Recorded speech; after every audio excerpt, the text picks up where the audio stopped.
All right, guys. Good evening. Good evening. It is a little late, but it was a couple of things that I definitely wanted to get in and kind of just say, in general, y'all know it's story time, right? Y'all know it's coming, right? Okay. Because I was almost headed to bed and I couldn't do it. I had to get on back up, y'all. Fix me a little drink over here. So since we have the cup, I think we're going to be ready for this one. Y'all got to excuse this fuzz. Got to work on it. But let's do story time. You saw the title, right? I don't want you guys to ever forget about customer service. And I know that at this age, most of us have always heard the customer is always right. And there are going to be a lot of moments when you have to pretend like that customer is right. For two reasons. Number one, it's not always about having that customer come back to you. Sometimes, normally 99% of the time, if they're complaining that hard, they're not coming back. But it's okay. So sometimes you just got to walk away because silence is a powerful one. But number two, sometimes you got to stop and check yourself. Sometimes you got to stop and check your business. So let me give you an example. I was at Walmart this afternoon taking my son in because every kid in this house is an employee of mine. Everyone has a bank account, which means you are paid bi-monthly or monthly, depending on how often you work as a nice little contract worker. And hey, you're coming in, you're doing your thing. It's time to go to the bank, make your deposits, and figure out what your investments will be as well. They're learning about percentages. They're learning about reading statements and all those things. So my oldest son has started doing 3D printing. It's one of the things that he loves. Can print just about anything. And what I've been trying to teach him is it's nice to start out and simply print from those designs that you can find. Makes it easy. You learn your equipment. Once you feel comfortable with your product, the quality of your product, then you can go ahead and start advertising. So he did that. Had a couple of customers instantly come in. He's all excited. All right, now let me show you the back end. Let me show you how to invoice.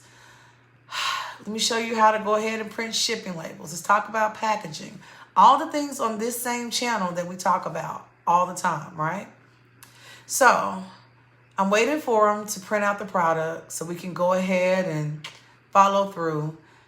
And I'm noticing, even though I'm the person that's doing the back and forth as far as the ordering, he's not concerned about the little things. He's not thinking about the details. He's excited on how to learn the invoice and even more excited as payments start coming in. But there are a lot of questions that he has not asked. And I noticed it, but I didn't say anything. So he finally makes the product. It's a couple of days later. And I look at him and I'm saying, hey, you should be about ready to ship. And then he looks at me with his face.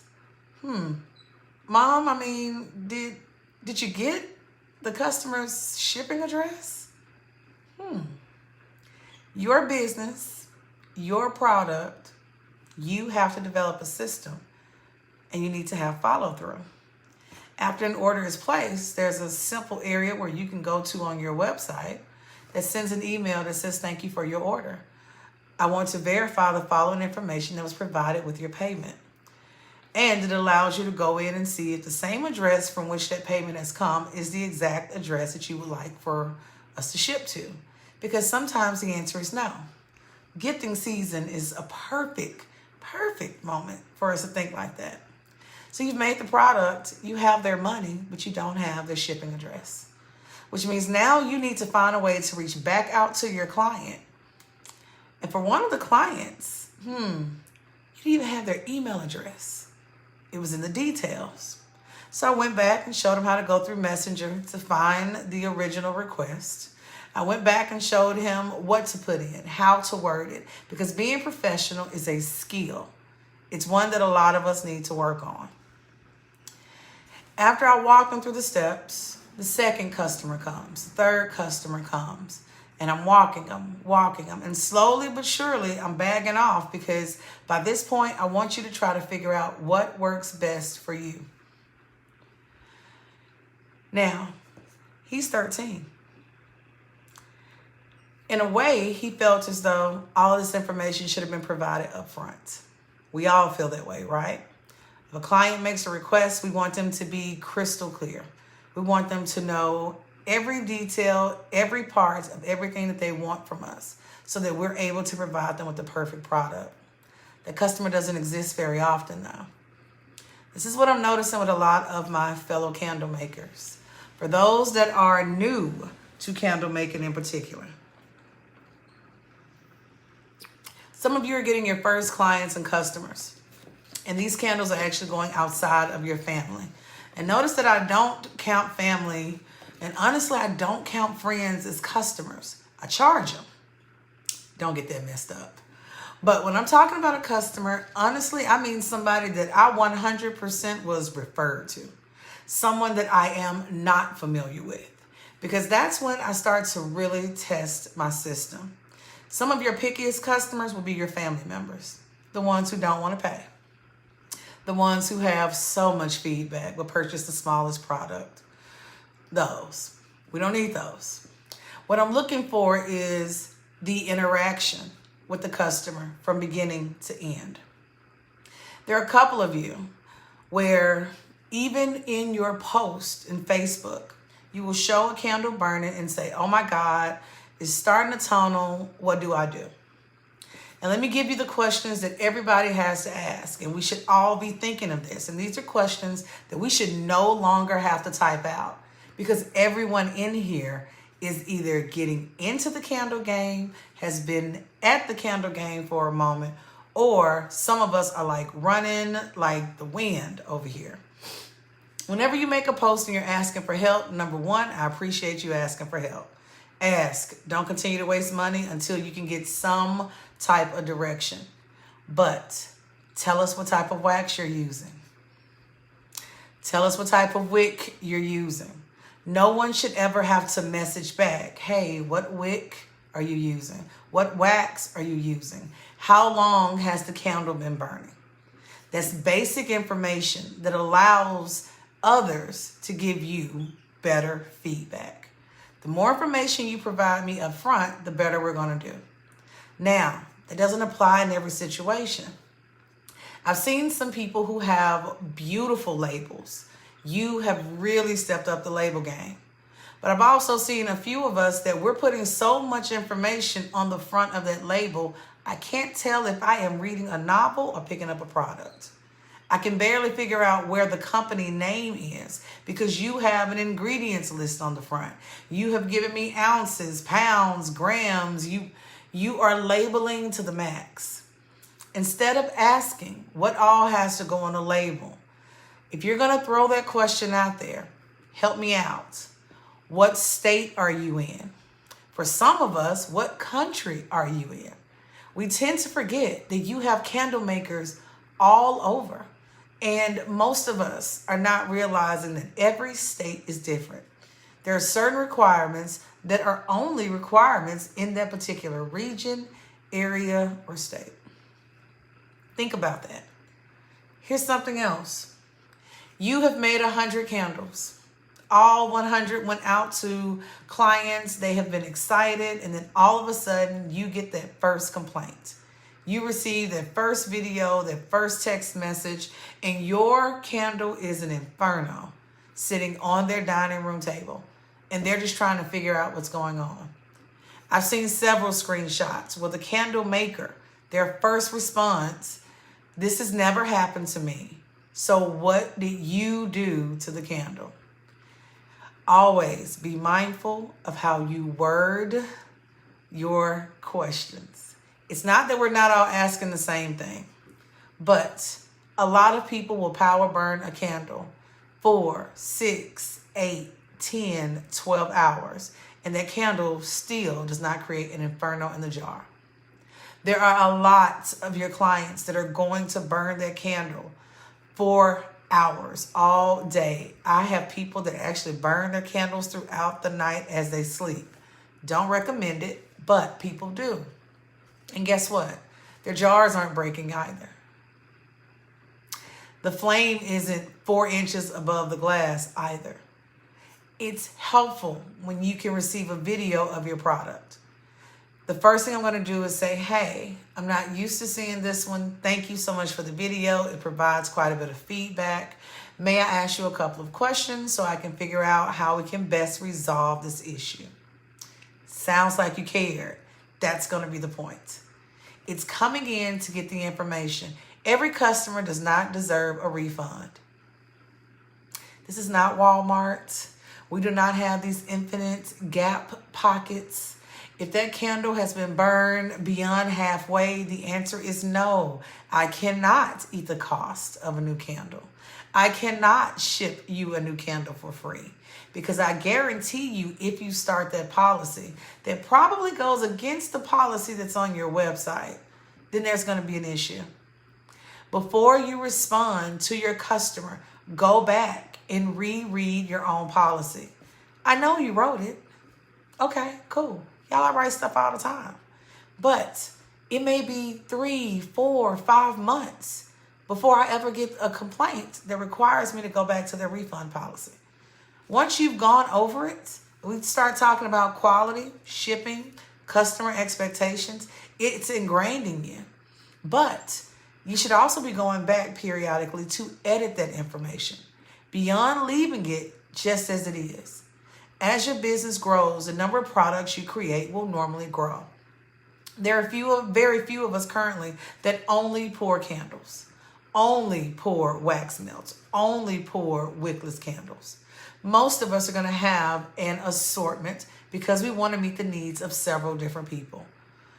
If you think about it, it will be similar to having a candle company that only pours one fragrance with one wax, one wick, and one jar. If for any reason that fragrance was not what I was looking for, guess what?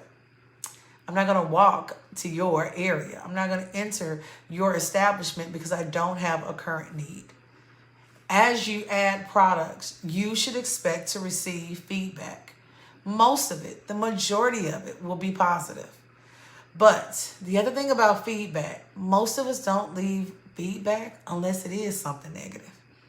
Guys, I've gotten products all day long, and I have to still today make the conscious effort to go back to the website or to jump online and say, oh my gosh, have you tried this? And that's how it's been. Because when you're having a great experience, you're not thinking about everybody else. You're not really thinking about sharing the information. You are thinking about how you feel on the inside. But guess what? That small business needs that feedback.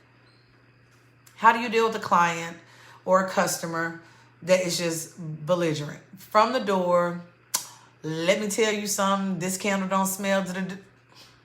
Especially when you know that you test burn from the same batch. You have that candle sitting right across from you as you receive that message. And you're sitting here wondering to yourself, what happened? As we want to happen in a lot of different areas, your biggest goal, especially when you're dealing with a client that is already at a level 10, is to de-escalate the situation. The madder you get, the lower my voice gets and the slower I talk. Does it make people mad sometimes? Yes. But you don't react to it. The goal is for you to once again gather the information you need to create a product that everyone wants. Once again, that client might not come back, and that's okay. But if you have tried to resolve that issue, you've been working really hard to work through their problem, some people are just disgruntled. And the only thing they're going to talk about from the beginning of the conversation to the end is, I want my money back. Well, if you go ahead and ship that product and return it, we will definitely take a look at the item and we'll move forward according to the return policy based on the condition that the product is returned in. Amazon does it. 80 to 90% of the time, Amazon will happily replace something. But they also, most of the time, want you to send the original product back. Even with a company that size, they have learned the importance of a swap. You've got to think about as many situations as you can. And when new ones pop up, don't hesitate to go back and adjust your policies based on what's needed. You're not going to know what all is out there until you actually get out there. Yes, you are going to have great customers, the ones who love whatever you do. Here is $100. I want you to send me what you got, pick me 2 or 3, and let me see what happens. You have some of those. You have some that are indecisive. I don't know what I want. They've got to smell everything on the shelf. That's okay too. And then you're going to have some people that no matter what you do, the candle they got from this other person is always better than yours. But for some reason, they keep coming back to you. That's okay too. You are in business. You are doing what you need to do. Baby, you are the greatness behind what you are supposed to be doing. I want you guys to focus. Think about it. Everything I've tried has not worked. I am in the business of testing right now. And as I have said, testing is not my favorite stage, but it's necessary. I ordered 24 jars, 23 made it perfectly, and 1 did not. It happens. I'm going to pour a couple of those candles, but I'm kind of torn whether I want to go with a wooden wick or with a cotton wick like I have always used, or a cotton blend wick. I love wooden wicks. I love the way they smell and or can create fragrance. I love the way the crackling ones sound, but there are a lot of things that I'm not a fan of. You've got to be prepared for questions. You want to be prepared for just about anything. But if nothing else, you want to practice what this face looks like when that comment hits you smack dab in the forehead that you are not ready for. To deny that your product is defective is a dangerous thing. Things happen. There are a lot of things that are going into every product that you create. There are a lot of things that can happen. And in the back of your mind, I need you to always keep tally of what has and what has not worked. Sometimes you will find the answer to make it an adjustment based on something else that didn't work for you earlier in the testing process. This is a process. It's a business. If you have been working with a wax and you are absolutely frustrated, nothing is working, guess what? I've seen people who started out with 464 and you are still going with 464. You are now 30, 40, 50 candles in and you can't get cold throw, hot throw, mama throw, nothing at all. Guess what? It's okay. But if 100% soy is not working for you, stepping down to an 80-20 or a 70-30 blend where soy is still 70% may not work for you either. So think about it. Do I want to make a complete flip to see, is it just that that's not the wax for me? Or do I want to change something else? If I know without a doubt, I'm going to use soy. I want a soy line. And I get this all the time. Instead of changing the wax, change the wicks. Change them as many times as you need to until you have the burn you want, with the cleanliness of burning that you're looking for, with the smooth tops, with the glass adhesion. That's what you're looking for. If you don't think it's the wick and you're not changing the wax, then change the vessel. But be careful. If it didn't work in the 50 cents jelly jar, it didn't work in the 75 cent salsa jar, do not go grab your favorite dream vessel or other that's $5, $6, $7, $8, $9, $10 per vessel and start using that. Sometimes you're looking at the width. Here's something most of us aren't thinking about. Imagine this is a candle.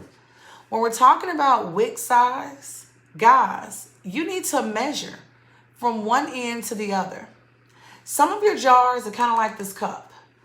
Narrow at the bottom, a little bit wider at the top. And honestly, those are easy to wick. They're also pretty easy to correct because you have more advantage of airflow. So that hot fragrance, that hot throw should be there if everything has been poured. But most of us have jars, for example, and y'all see me looking around. Honestly, that are kind of like the opposite of this. They are wide at the bottom, but more narrow at the top because they kind of cup in for your lid. And what's happening is your wick will either not stay lit, it is not creating a great melt pool, or you have a perfect melt pool, A really good wick burn with no mushrooming, but you are not getting hot throw. The other thing you're going to notice, if you have a candle that is heavily sooting on the side, especially if you are a paraffin burner, so you're noticing it is a black soot and it's down the entire jar. You cannot tell a customer, oh my gosh, you burned it for 8 hours, you shouldn't have, and it's way too much going on. You got to rework that statement. It's not that you're not telling the truth, but people are not going to receive it that way. So if you send me a picture and your jar is just, the first thing I'm going to say, wow, that is a huge flame. So let's really put safety first. The one thing I noticed right away is the amount of soot that's on the side of the jar. So this is something I would love for you to do for me. Once you have blown out your candle or snuffed out your candle, I would first like for you to start dipping the wick end into the wax. That stops the smoke, number one, and it's going to help that wick seal and stay upright. The next thing I want you to do is to go ahead and take a paper towel and just wipe around that rim after each burn. Because what you're looking at is someone who's probably burning that candle 8 to 12 plus hours each time. Especially if they've only had the candle for a few days and it's already halfway through. It's all about the way the message is delivered. It's all about how you respond. A text message, a DM, a Facebook post. Guys, no one can interpret your facial expression as you were typing that in. Nobody can do that. So now what? Tone is always important.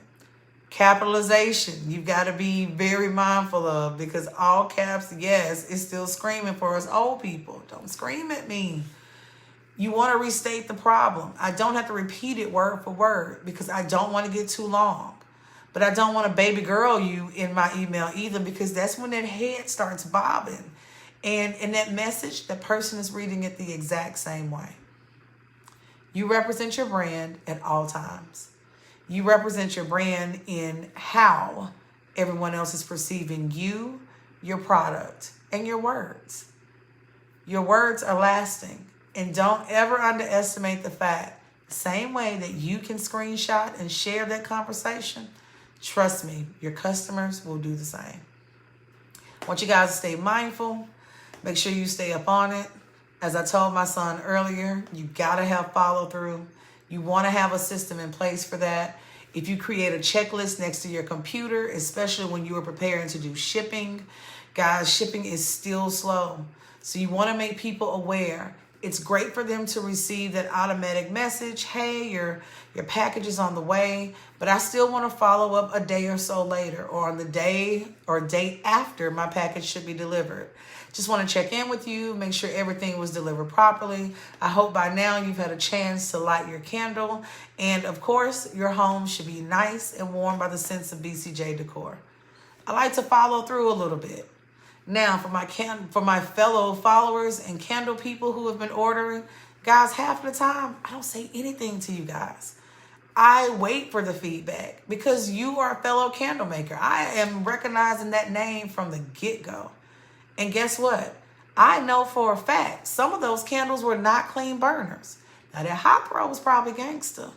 But some of those, I'm waiting for feedback. Whether it's positive or negative, it doesn't matter. I'm not going to berate you with a bunch of emails either. Like, it's not like that. We don't have to talk every day. I'm one of those. But I want you to pick how your communication will be laid out and what's most important to you. That system will always be important. That system is something you can fall back on. But it allows you to know that that order was completed and followed out to the end. I know. It's that kind of night, y'all. It's Tuesday. So we're getting closer to Mother's Day. We're getting closer to the summer season. Hopefully everybody is gearing up for pop-up shops. I have a farmer's market that is coming through on next Saturday. It's actually a night market. So what I'm thinking about doing next week, and we'll see how it goes this weekend, of course, as well, is actually doing a live from the market to kind of show the setup, the things that we have on display, the energy that it takes, because don't underestimate carrying that tent. carrying the weights and the tables and the chairs. It's a lot of stuff, guys, to make that small display really, really be reflective of who you are and what you want to look like. But I will definitely get some information, allow you guys kind of tag along. If there's anything that you guys are getting into, share. I want to see, I want to know. And we will talk soon. See ya.